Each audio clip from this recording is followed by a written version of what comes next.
Elon Musk's AI is spitting white supremacist rhetoric, which shouldn't be really surprising to anybody. Hey guys, it's Cam. I'm joined today by my friend Snacks the Hip Hopper. Snacks, how you doing? How you doing? Good, man. I'm doing real good. And have you been seeing this Elon white supremacist AI shit?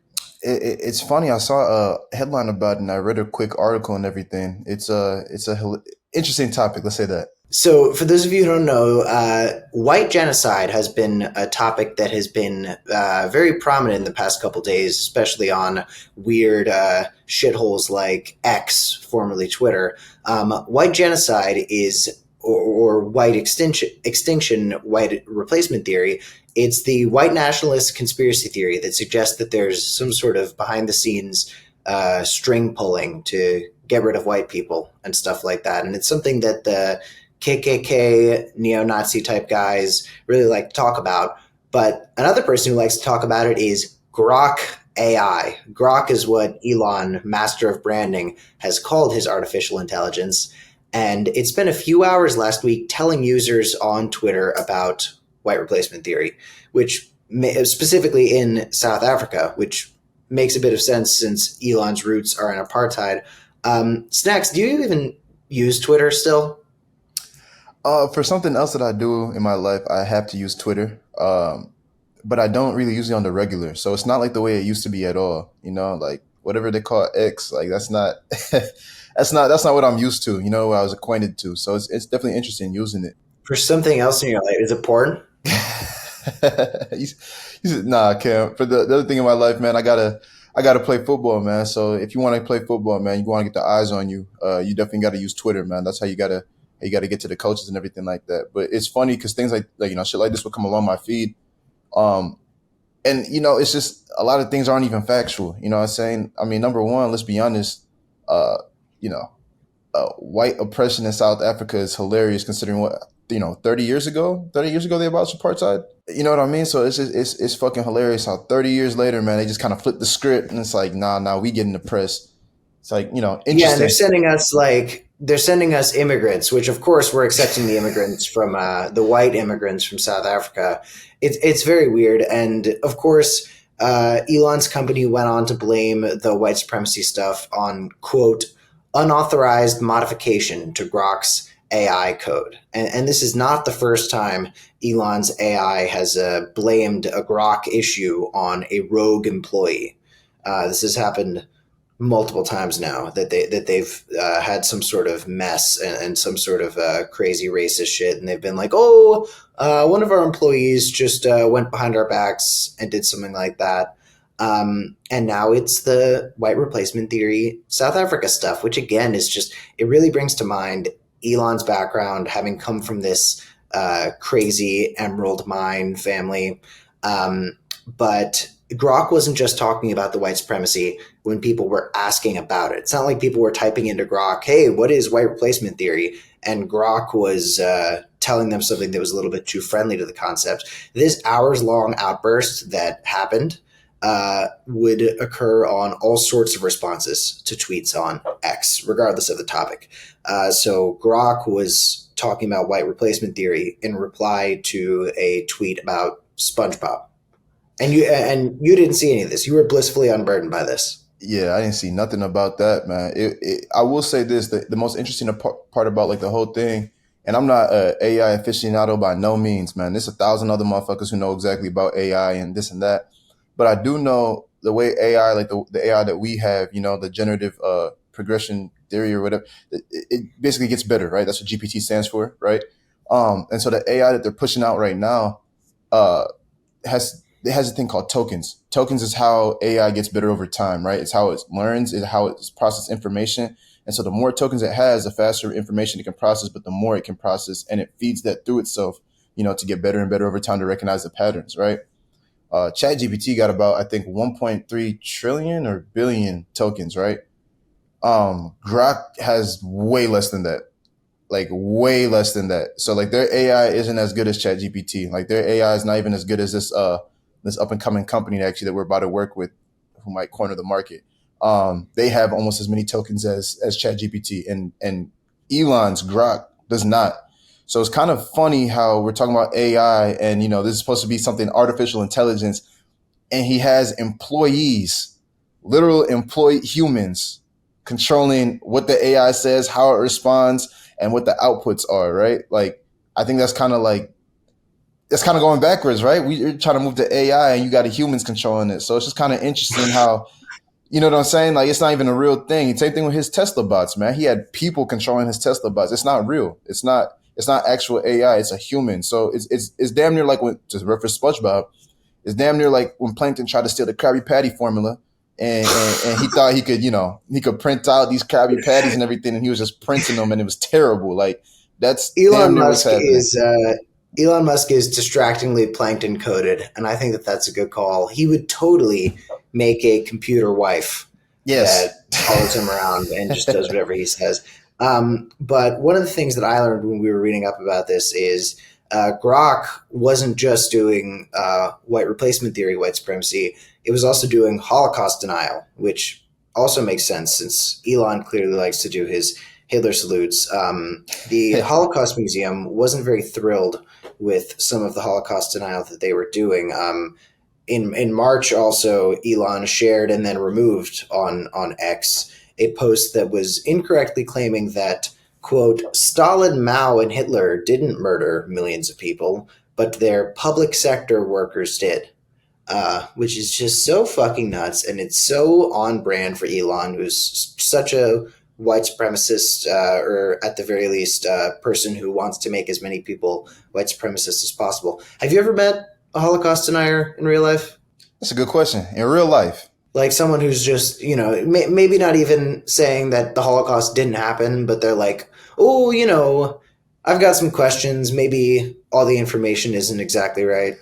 see, I'd like to say yeah, but the people I've met like that also are probably married to their cousins and drink beer 3 times out the day. So I don't, you know, I, I don't know if I've met an actual person, educated enough to give me actual facts about why the Holocaust for in their, may have not happened. But Well, you know, fortunately, there aren't any actual facts about that, so it makes sense why they wouldn't be able to give them to you. But how many people do you know that are married to their cousin? one too many. I'm from Michigan, man. One too Is many. Michigan is Michigan a state where people are marrying their cousin? Man, you get out into some of these parts, man. There's places called Howell, Michigan. You know what I'm saying? You go up north, get up to Petoskey, and them. It's hey. These are the parts of Michigan that are why Trump won the state. Oh, definitely, definitely, man. I'll definitely tell you that Michigan, for it being a swing state, it's only 3 places in that place that are swing, and that's that's Ann Arbor, Detroit, yeah, maybe 4 places. Lansing's the capital, right, and then Grand Rapids. Everything else is pretty much red. So you'll be surprised, man. There's definitely some people up there who take a liking to their cousin at an early age, man. You're white people, man. It's a different amount of white people there. I'll say that. Wait, so Trump obviously did very well with white people in Michigan. He also did surprisingly well with black people in Michigan. What do you think that was about?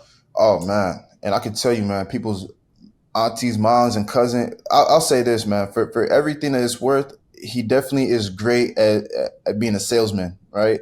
So he definitely was able to hinge on the fact that a lot of minorities were kind of fed up with um, just kind of always going for the Democratic Party for years and not like receiving nothing. Kind of just being like, "Hey, man, we need y'all for this vote," and then they kind of get shunned during the presidency. So he definitely like preyed on that. He definitely preyed on the fact that people thought they Trump's going to give me money because he gave me a stimmy. Like, dumbass, like that's not happening. I mean, you even saw all the Latinos for Trump and who he decided to deport within the first 100 days. You know what I'm saying? People wearing his exact shirt deported their ass. So he was definitely good at getting all these other communities that normally vote Democratic. And I think that's really what was able to help sway and influence people. Also, I know the vote. I don't think that many people really voted, and to be honest, I can't blame them. Right? They didn't want to choose between the candidates that they had. It's America, right? So we can have it like Burger King, have it our way, right? So I guess they figured they didn't want to vote, and now we got Papa Trump in there, man. But we're gonna see what he does up until 2028, because How many of those people that you're talking about do you think regret the Trump vote? oh man, in the months since I've talked to him, hey, and I'm an agitator now, so I'm like, hey man, how's your boy? How your boy doing?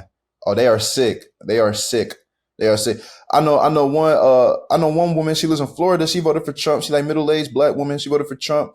texted me like 2 months ago. She goes, "That was one of the worst mistakes I've ever made." Like I know a lot of people who regret mistakes. Like, man, how could I do this? How could I do this again? But I'm like, hey, man, history repeats itself unless you're unaware. If you're never aware of it. I mean, look at what's going on now. They're trying to tell us that white South Africans are being oppressed, and the Holocaust wasn't real. But they're doing the same things that kind of Mussolini and Hitler were doing back in the day. You know what I'm saying? Like history definitely, humans are cyclical, and that history will definitely repeat itself if we don't pay attention. So There is something about the tie between like current sort of neo-fascism and AI that's really interesting to me, because AI in its very nature is just such a predatory thing, specifically generative AI, where you see like MAGA and just far right people in general posting those like Studio Ghibli pictures. I don't know if you were seeing those online, where there's so much popularity with this type of AI shit on the right. And it brings to mind, you've got movies like Terminator that set a cultural precedent for just how dangerous it'll be for these robots to start learning how to do shit. Right? Terminator is one of the quintessential AI gone wrong stories. But the interesting thing to me is that Skynet, the evil AI from Terminator that turned all the robots against us to murder us, at least they weren't racist. Like even quintessential evil Skynet, they weren't discriminating. They were just killing all humans. And I'm like, I feel like if Skynet existed today, because they didn't discriminate, Elon would call them woke. Like Elon would say that the Terminator was woke and it had the woke mind virus. oh, and Elon would definitely be murked by Skynet to be off the rip, man, because too much influence and too much power, man. Come on now. So Elon got to go. If Skynet was an actual thing. Um, it's definitely interesting too, man, because like we talked about earlier, the way I feel like AI is for a lot of the older generation, AI is the last source of propaganda that they can push, if that makes sense, right? Like throughout our whole history, every government, every agency, everybody has fallen under propaganda from some government agency, right? It used to be media, right? TV media, by the way, like major media, right? So TV, newspapers, all that was the way propaganda used to be spread, right? That's how they were able to tell certain information and have people thinking a certain different thing. No, but even during the campaign, Trump was posting pictures of crowds and shit that he had, and then he was posting pictures of Kamala, where AI was absolutely being used to manipulate the information in the photo. Exactly. And I think this is like the last, like for them, it's like, man, at least we can use the AI to manipulate stuff, right? But it's, I think we're getting to that point now where it's like eventually this AI is going to just tell us what its truth is, not what we program it to be, right? So whether that means humans are here to stay or not, that's a slippery slope that we have to, monitor this whole time, because it's just like you can only feed it with lies for so much. So Fortunately, if AI doesn't kill us by turning against us and just doing a mass extinction event, it will kill us by pressing fast, fast, fast forward on climate change. Because like every Chat GPT search somebody does, wastes X amount of gallons of water, and the amount of power that it sucks out just to help a bunch of fucking dumb high school kids write their essays is so crazy. And there's mass layoffs happening where people are getting replaced by it. People are going to become so reliant on AI that the inevitable water shortage that people really never talk about is going to happen so much sooner than everybody thought. And it's just something that all these big companies are like, okay, well, we're still going to do AI anyway. And it's yet another sector where China is going to be doing it better, faster, cheaper, and more efficient than us. But Snacks, do you have any sort of closing statements on Elon racist robots? honestly, I just hope people are able to, deduce, reality from propaganda and realize, like, come on, man, Afrikaners coming over to the United States, for because they're being oppressed in their home country when they were the ones who started apartheid in our lifetime. Like, come on, man, or maybe not our lifetime, but the last generation's lifetime. Like, it existed in the '90s, in the '80s, like, and now they're trying to turn around and say that they're being oppressed. Like, it's hilarious, man. I get it though. When somebody gets a certain ounce of power or whatever like that, there's people wants them to put on for them. So I guess Elon, come save us, but come on, man. Come on, man. Snacks, thank you so much for joining us this lovely morning. Everybody, if you're going to go with an AI, maybe go with the one from Terminator, because at least that looks at all human beings as equal. With Bulwark, I'm Cameron. Thanks so much. Thank you, guys. Thanks for having me.